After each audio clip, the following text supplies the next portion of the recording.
This fruit over here. I'm not used to this at all, so I have little bullet points that I printed out to make sure that I don't go so far off topic. We're just talking about movies for like an hour. That will happen. I was in the band Anberlin for 18 years. We started in '96. I was 15, and it's funny when I think the whole reason I started getting in with recording and engineering, producing, all of that was just necessity, and being in a really small town, not having any of those resources readily available. I want to say my first setup, I don't know if any of you guys ever used this, Acid 4.0 or 3.0. Yeah, you could buy it at like Best Buy. So I had that and one of those little like angled computer mics. They were just USB. And I would bring my amp into my room, and I had like a 12-inch speaker. It was horrible. But I put the amp on top of that, put a blanket over the whole thing, put the little computer mic right next to the speaker, and then just turn the sensitivity on the mic down really low. And I thought I was making hit records out of my house, you know, and I think I stole drum samples from Weezer, El Scorcho. It was the easiest one to do because it just starts with single hits on all the drums. So I didn't know any different, I guess. So to me, it was amazing. From there, we did some demos with Matt Goldman at Glow in the Dark Studios in Atlanta. And I'd never worked with a producer before, and I think my initial instinct was, this asshole's trying to like mess up my song. Like what? How does this guy know better than me? I wrote the song's mine. And it's funny being on the flip side of that now. And I guess it kind of prepared me to deal with people that were so, I guess, scared of someone else taking ownership of something that means so much to them. But the song ended up better. You know, when I listen back to it still, I'm like, man, somewhere on a burnt disc somewhere, I have the original demo of the song. And I listen back to it and I'm like, this is awful. Like, it just goes on forever. And I was like, why? Of course we cut that part out. But I was livid when he did it, you know. But we went along with it. We'd never recorded to a click track before. I didn't know what Pro Tools was. I think the only experience I'd had to that point was, you know, recording demos in a guy's garage who had a DAT machine that was just horrendous. I think he did commercials for like local businesses out of there, and you know, so we made a record there, you know. from Goldman, who really stressed the importance of song structure, keeping people interested, keeping people excited about what was happening in the song from start to finish. We went with Aaron Sprinkle after that. Was based out of Seattle. He's based out of Nashville now. Night and day difference as far as the approach to tracking a band, producing, getting tones, everything like that. He is probably clinically obsessive compulsive, and it shows in his production. But I mean, I'm kind of along those same lines, so that worked for me. But he is constantly evolving, constantly keeping ahead of whatever the newest software is, whatever the new thing that everyone is into at the moment. He's on top of that at all times. And he's completely self-taught, you know, and I think that was the biggest push for me, like thinking like, man, you can do this. I didn't have a resource like this place where I was. And I honestly didn't have time. I was in a band that toured nonstop, you know, and so it gave me a little bit of hope. If I could go back and I wasn't in the band, this place would be incredible to me. I think that's an amazing thing to take advantage of. Again, we're getting dangerously close to me talking about movies. I want to back up. Aaron was the first one that was basically like a, hey man, grab a seat, you know, and like was starting to walk me and talk me through all of the processes that we were going through making these records. And it got to the point of by the time we did our third record with him, I was basically tracking stuff while he was gone. And I probably did it just ass backwards, but it turned out really cool, and Aaron was, you know, excited about it, so we kept it. I think I actually tracked some stuff at home and brought it with me that we put on the record as well. But from there, we ended up signing with Universal Republic, and they, of course, didn't want us going to Aaron Sprinkle. They wanted us going with one of their people, and we were pretty resistant to that. I think that when you, part of being a music producer and engineer, anything like that, is developing and nurturing relationships with the artists that you work with. And for us, Sprinkle was family. So it was really frustrating that the label was insisting that we go work with someone else. We ended up working with Neil Avron, who, you know, he was fantastic. I have absolutely nothing but respect for him, but a completely different approach and thought process about music. Sprinkle was a singer, guitarist, songwriter, all of that. Neil is an engineering grad from the University of Miami. Like, he's a math guy. So I'm like, how does that even work? Like, I'd feel like most musicians and creative people, that side of their brain is just shut off. It's like, it doesn't even work. My eyes crossed looking at any kind of math. But Neil was constantly operating with both sides of his brain on everything. From an engineering standpoint, he was ridiculous. We did drums at NRG in LA, and I didn't see what the big deal was. But and then we did all overdubs at the Boat in Silver Lake, which is a boat. It's a big building that's a boat. I don't know how any other way to put that. But it just had some odd credits to it. I think the Dust Brothers had done the Fight Club soundtrack out of there. But it was such a weird place. You walk in and you're in the lobby, the rec area. It was about that size. Like, you walk in and that is where you have the day to hang out. And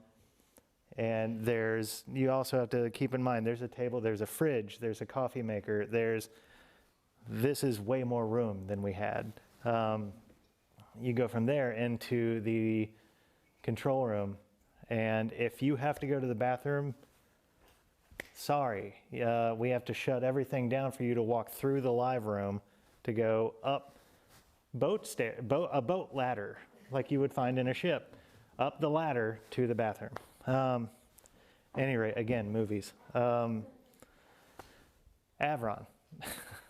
He could not sing. He sounded like a banshee when he tried to hum anything to us. Couldn't play guitar, couldn't play bass, couldn't play drums.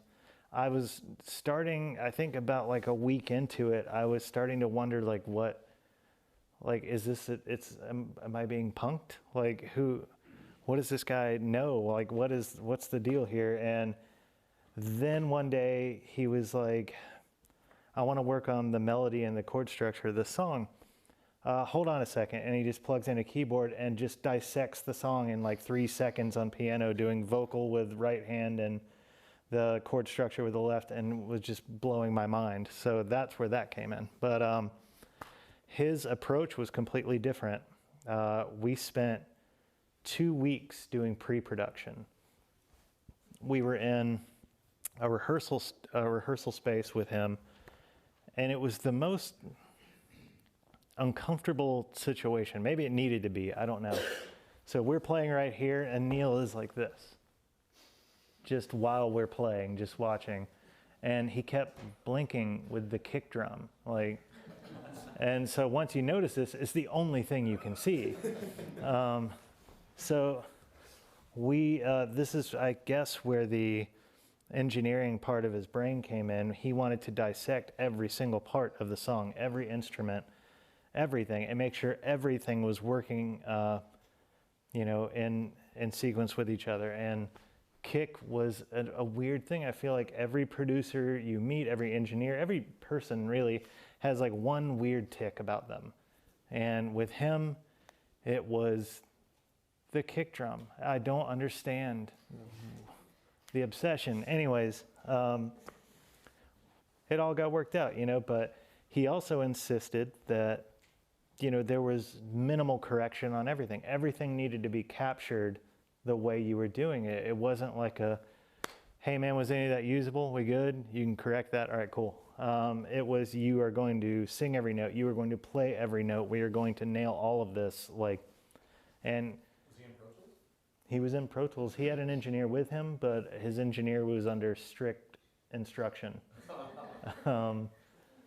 And it ended up being a really cool experience. Still the only time we ever tracked a song fully live all together was on that record. And I hated it, but hey, we have it, and whatever. So that was New Surrender. And from that ended up being, I think, our biggest record.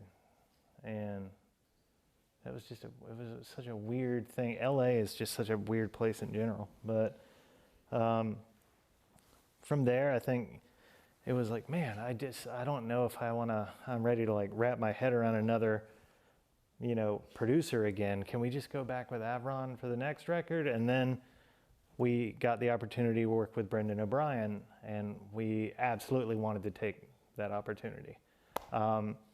Brendan picks and chooses who he wants to work with, and I think his daughter was a fan of the band.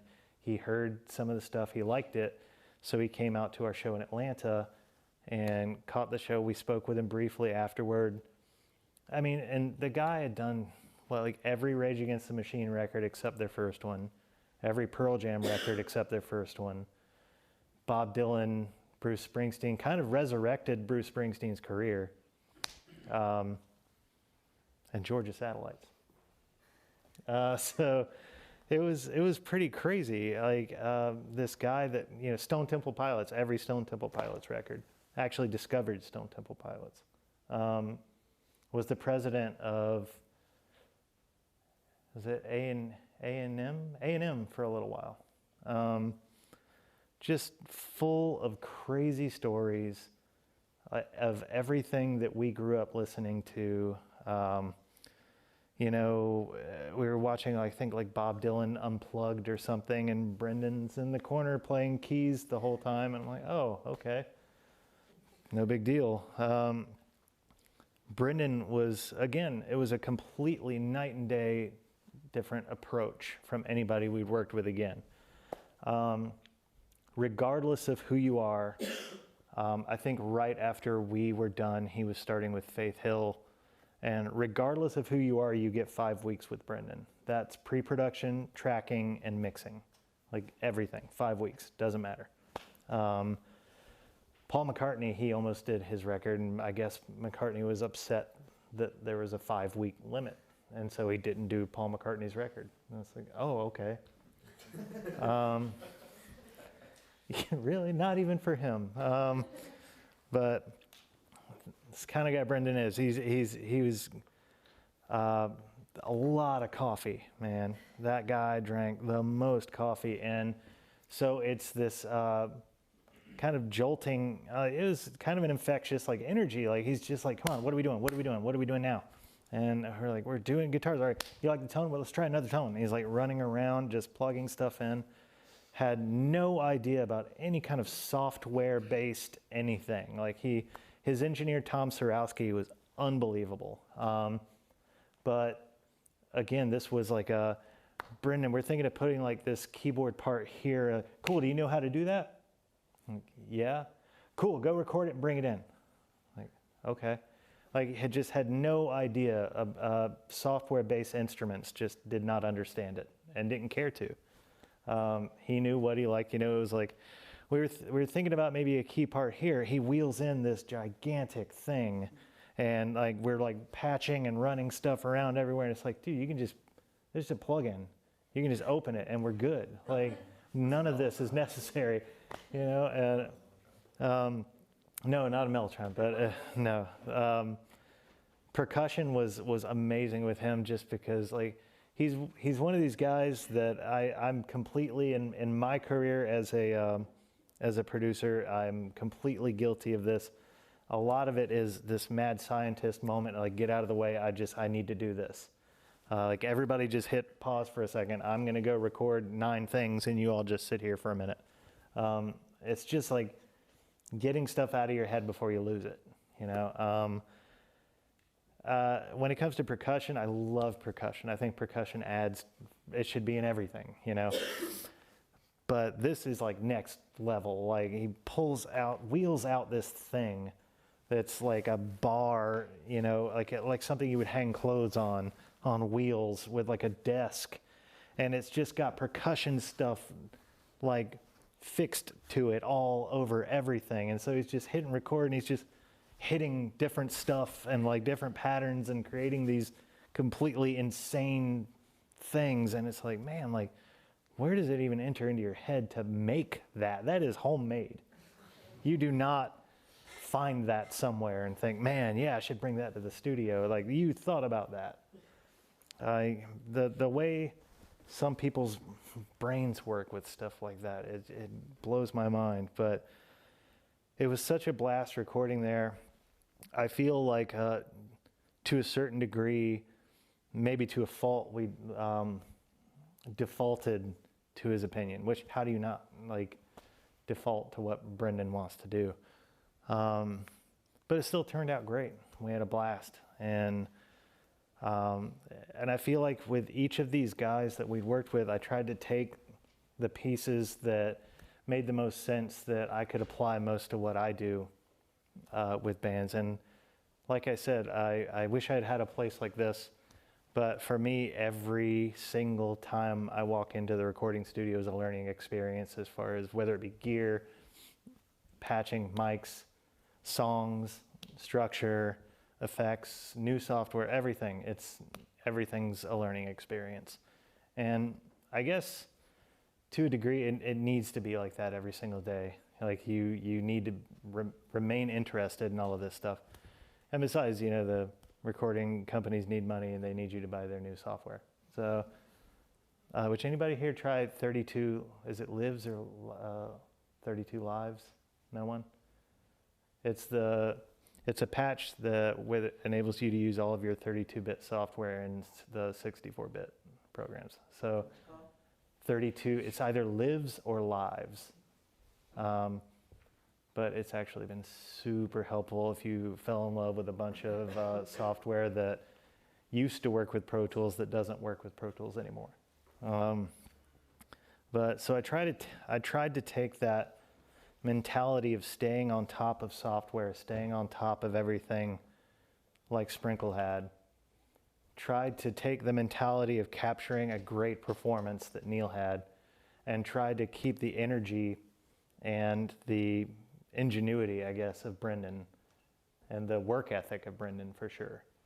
And try to like wrap all of that into what I do. And like, you know, it takes time, it takes perfecting, and it's never going to be finished, but you know, it's something to shoot for. So I think for someone like me coming from the side that was on tour, that was writing the songs, that was recording with people like that, switching to, you know, being the person that these people come to, there's a lot of do's and don'ts you learn along the way. And I think the number one thing out of all of it is nurturing that relationship with the artist to make yourself indispensable to that person. You know, help them get to where they want to get, but, you know, don't be afraid to, you know, interject your own personality, like show them, you know, that like, you know where they're coming from, and be a friend, I guess. Anyways, anybody got any questions?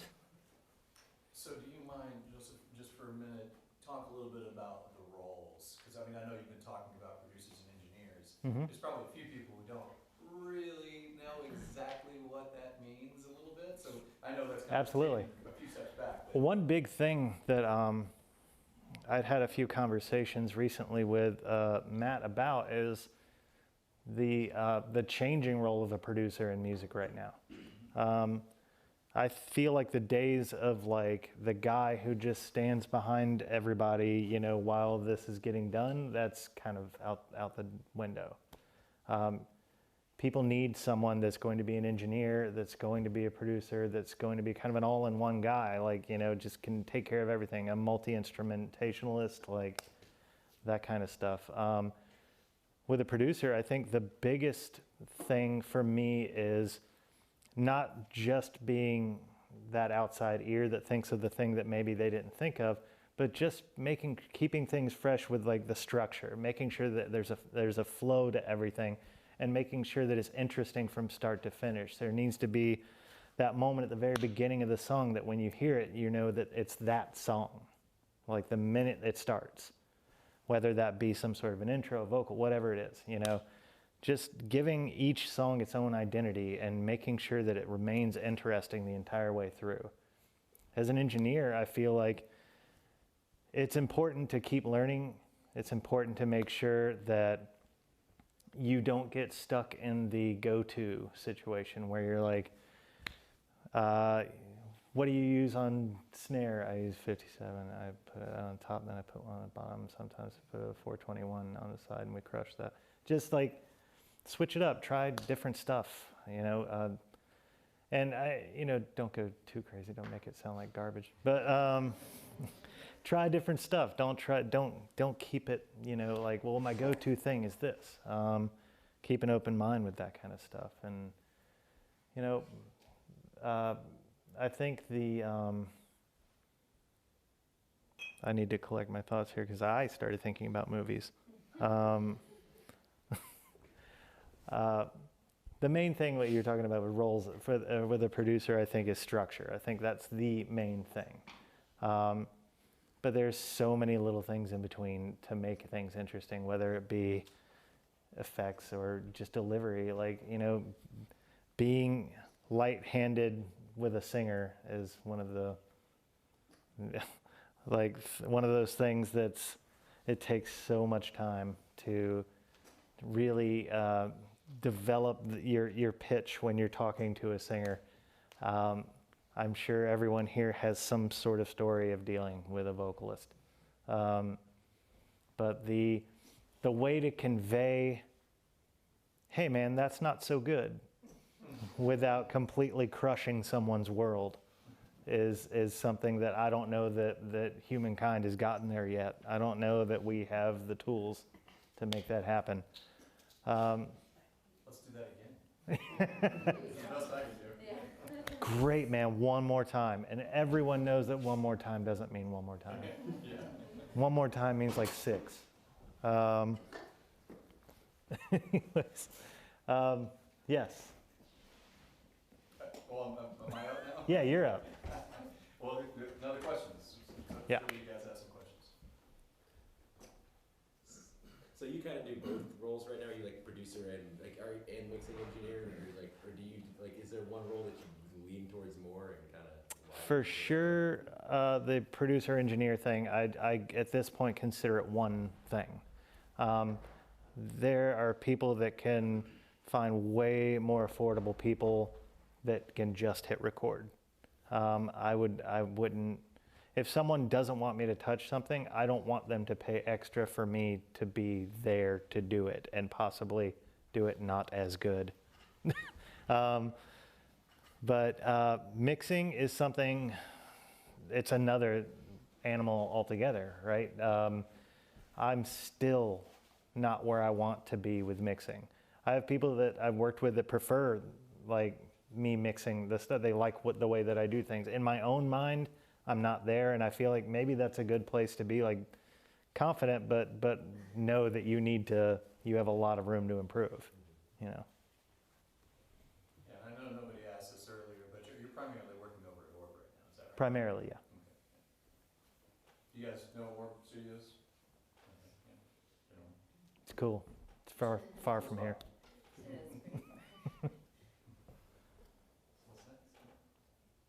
The glasses are a prescription, yes. So who have recorded at Orb since you've been there? Since I've been there, man, nobody. No, I've had a lot of really cool artists that I've worked with personally, but it's been not even 3 years that I've been working out of Orb. So I think they recently, they did like a Fetty Wap record. They did, was it Pentatonics? I don't know much about them. They have a very colorful album cover, that's all I know.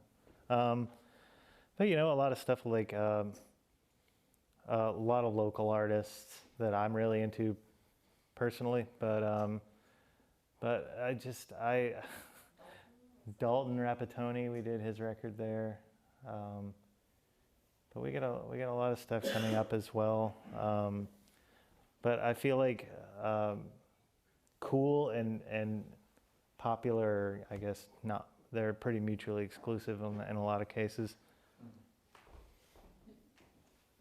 On a lot of the stuff you're producing, do you go seek out a lot of these people, or do you have a lot of people that are coming just to you like, hey, we want you to produce this? Man, that's one of those things that I wish I would have thought about more.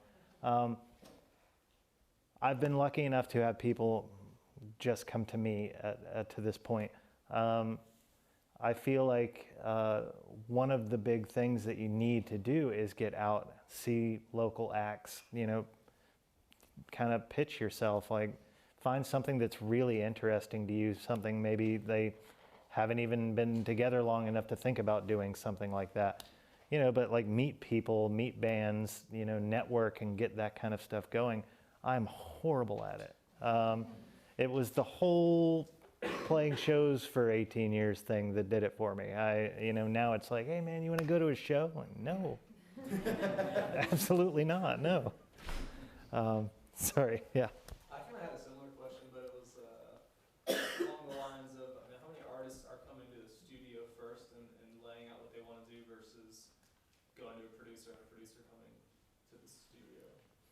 I think the typical way that it works with, that I've worked with people is it's either hey man, can I come to your practice and let's, you know, try to pre-pro this thing before we get to the studio,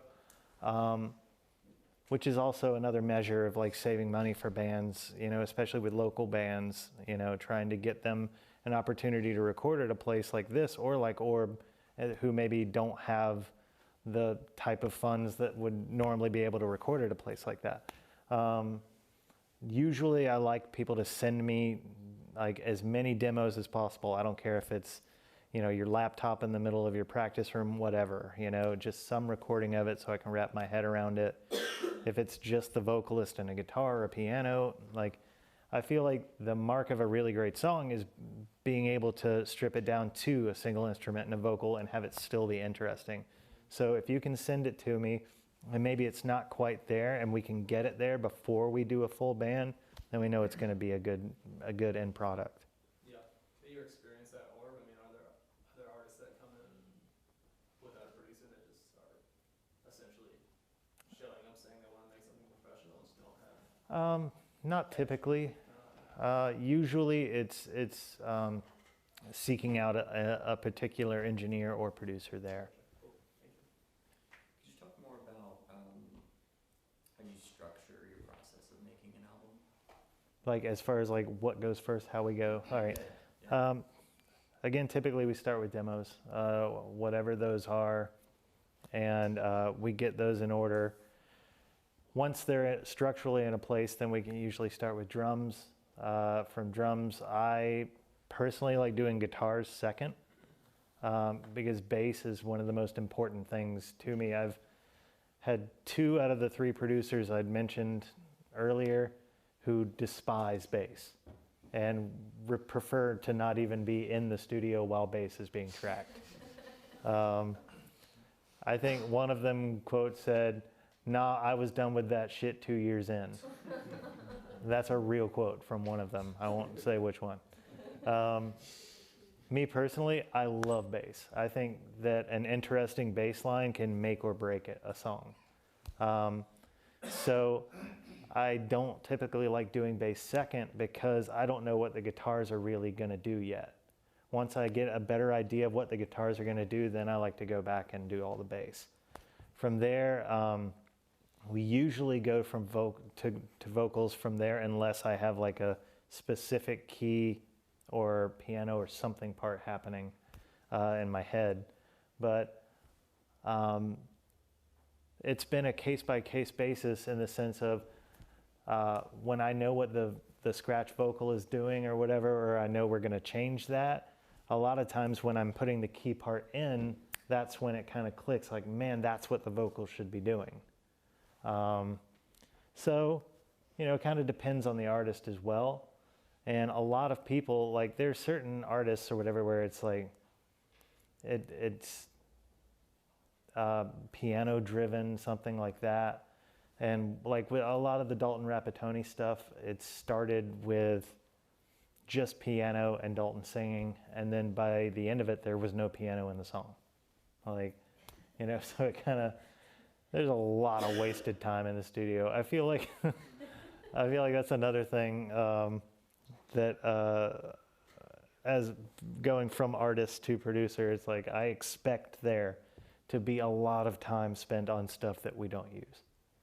And that's just part of the creative process, is throwing everything at it and seeing what sticks, Some people are the mindset of let's stack all of this stuff on top of this song, right? And then just start peeling away until it feels right. I feel like that's really dangerous because you'll end up with this sonic cacophony thing, that's like, there's always like the guitar player has one idea that's really busy over here and the bassist is like, well, here's my tapping thing. And then, before we know it, it's like, I don't even know what's happening. You're like, wait, there's still vocals that go here. There's a lot of pulling back that needs to happen, I feel like, with most bands. So I feel like putting everything out there to begin with and then peeling it away just sounds like nonsense. But anyways, again, close to movies. I guess this is kind of similar. I always want to know like what different people think on this different part. Like, when do you know as a producer when it's done? Man. Like, is there like, do you get like a certain feeling or like, I don't know, like? I feel like that's, yeah, because I mean, I've had a few artists that are the classic like overthinker, like just, and that's where you get into that territory of putting too much over something. I feel like there should be like a consensus, like a look around at each other, like, yes, there we are. I feel like if you're trying to force it, you'll be able to tell. Like, I don't think that there's anything that's not painfully obvious that you know, when you've got too much going on. Honestly, I feel like putting less on a song and making it good is harder. Sorry, making a song good by putting too much on there is a lot harder than putting less. If you just leave it alone, it's like your fantasy football lineup, right? You've tinkered and now you're screwed, right? You switch one guy out and then you lost. Just leave it alone. It's its own good thing, you know? But there you have to have, like, exercise a bit of self-control with that. Hello. Hey, what's up? So my question to you, you're saying like you kind of got introduced into engineering pretty early. Today, would you say, are you still connected to old school, or are you like pretty much like in the box kind of engineer, mixer, and so on? Or do you still go to analog at all? No, for sure in the box. No, if I ever see a DAT machine again, no. Is that because of editing, or do you feel like plugins at this point, like Options. For me, it's options. It's the ease of the options. I feel like if you can make a record, you know, to tape with all of this stuff, you know, we tracked all of our guitars for one record with a guy that had what was it? It was a different DAW, but there were no plugins, and so it was like, all right, we really got to get everything with pedals and with everything, and it's just a pain in the ass. And I mean, really, can you tell the difference? Like, I'm with you. I'm just like, curious. I'm like, man, if you can tell the difference, then, you know, just. But, you know, with tape, it's one thing. But, like, as far as, like, using a pedal versus using a plugin, I like the control of a plugin. You know, I like being able to change something and sync something up like that. Like, you know, like, well, maybe I don't want that, you know, and throw something else on there. As opposed to, like, well, I tracked it. Here it is, you know. I like being able to switch it out, like, if something else pops up that maybe suits it a little bit better. Do you edit the demos in Pro Tools Mm-hmm. during pre-pro? I edit everything at home. Maybe it's. Well, I mean, actually, the demos you provided during pre-production. Do you take those in Pro Tools and Oh yeah. dice them up? I'll try to mock up as close to what I think the end product should be before we get going, and have all of that sent out to the band, so the band can then start to try to be upset. Ahead of time?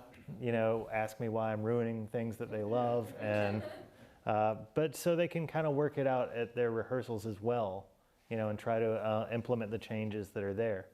You know, in some cases it's easier than others, you know, and some people are more receptive than other people, you know. At the end of the day, I'm like, man, this is why you wanted to come to me, you know. You wanted these, you know, types of changes. I'm not always right, but hey, man, I'm trying. How do you handle, like, too many cooks in the kitchen? Like, My wife, everyone. Like that? She means literally the kitchen. Yes. But she knows exactly which question to ask. I think Oh man, I feel like after this many years, you start to catch similar personalities within bands. Like, there's always the guy that's obsessed with the van or the trailer. There's always the guy that handles all the business stuff. Sometimes that is van trailer guy. There's always the kind of just aloof, you know, floating in the ether guy who's just out there doing whatever. And there's always the My Songs guy. The My Songs guy is so infuriating. I was the My Songs guy. Like, I know.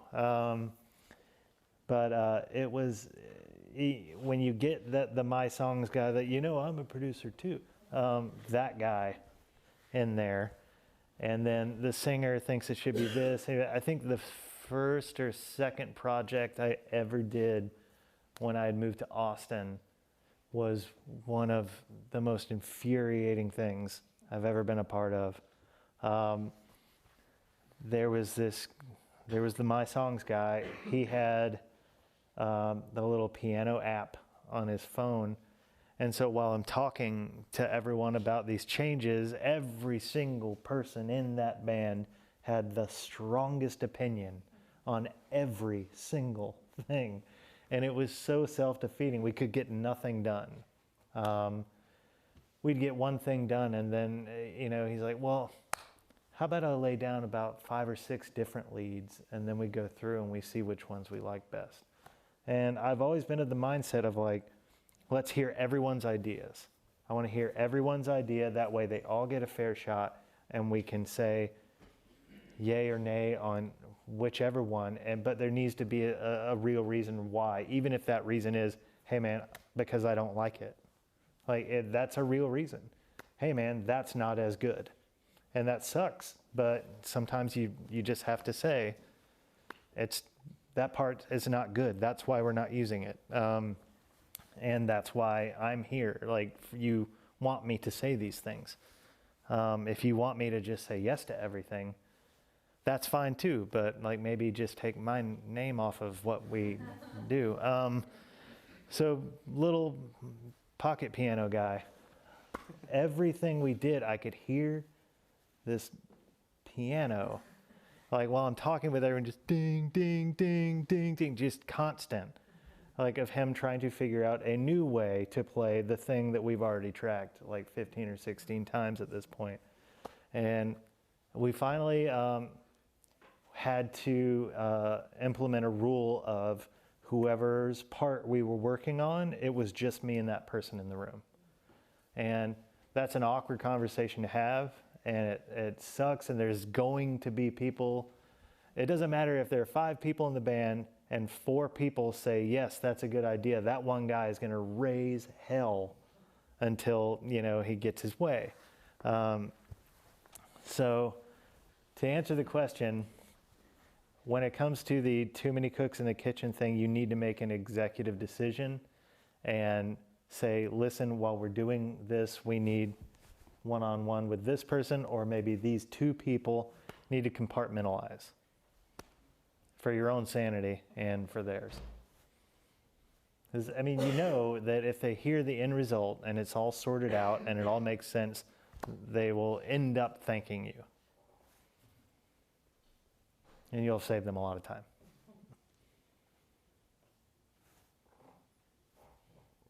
That's silence, everybody? It's because I answered everything so well. I've definitely been in many situations where, really for me, it's just people making noise. Yeah. Control.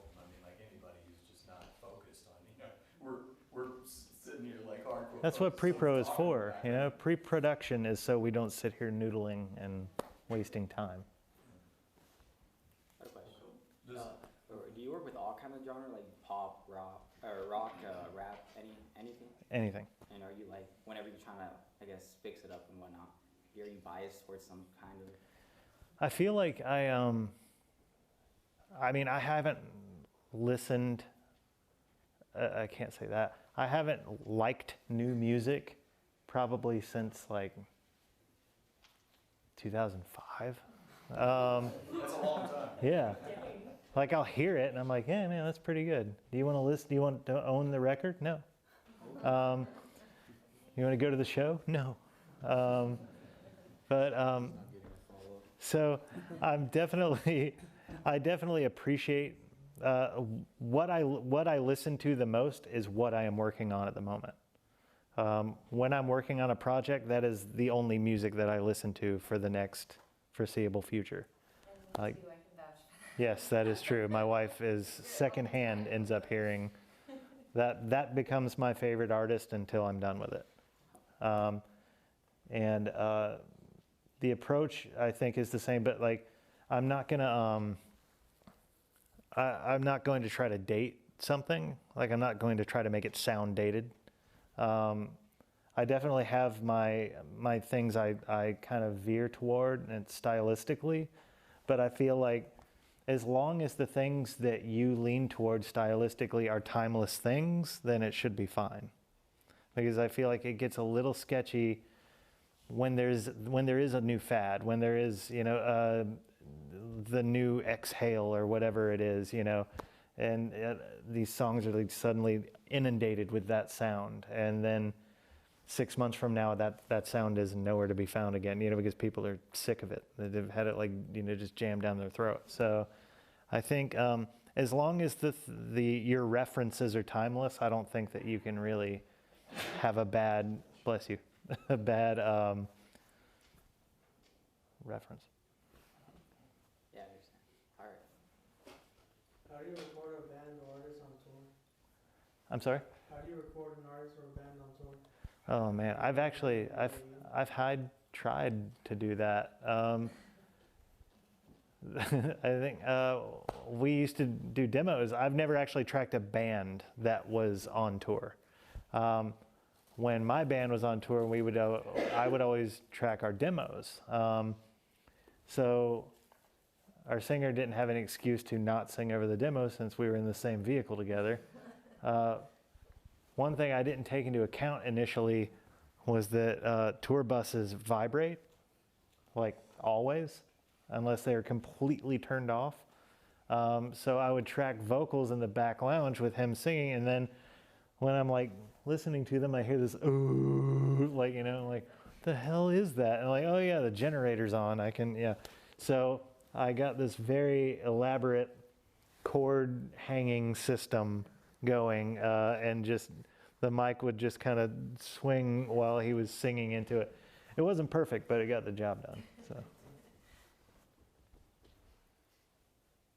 Cool. So anybody else? One more question? Who do you go to for mastering? Mastering, primarily I've used Paul Levitt. He works out of Baltimore. Email it? Mm-hmm. Yeah, he's really, with mastering, he's really quick, and he's great. There's a lot of engineers like that too. I mean, Yeah. how expensive is he? Paul? Yeah. $50 a song. Okay, well, that's not bad. Yeah, and Orb, actually, we're going to start mastering here fairly soon. They're in the midst of putting together like a little mastering suite. So. What is his name again? Who? Paul Levitt. It's Leavitt. So I'm gonna ask one more question, and so then we'll wrap it up. And then after that, guys, we can hang out, eat more food, and socialize and goof around. But if you know, imagine if you were just getting started, right? And you were, what would be your best advice to the youth that's just about to try and endeavor into this biz? Man.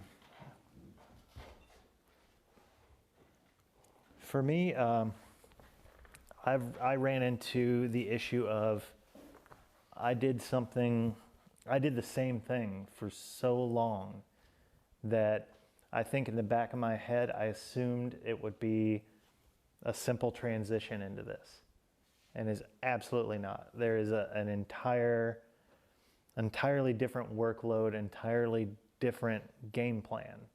I think the thing to do is not get down about things not being exactly where you want them to be immediately. Like, it's going to take a long time to build up clientele. It's going to take a long time of you muddling through things that maybe aren't what you want to be doing at the moment, and to end up getting things that are really interesting, that are really challenging. And honestly, a lot of the stuff that you're not into are in and of themselves little challenges. So if you can make something really great out of something that really isn't doing it for you, then I feel like that in and of itself is its own little victory. But to just, like I said, not not get bummed out that things aren't going faster. Like in this industry, I feel like it takes a lot of time. Be patient. Well, cool. Thank you very, very much. Yeah, no problem.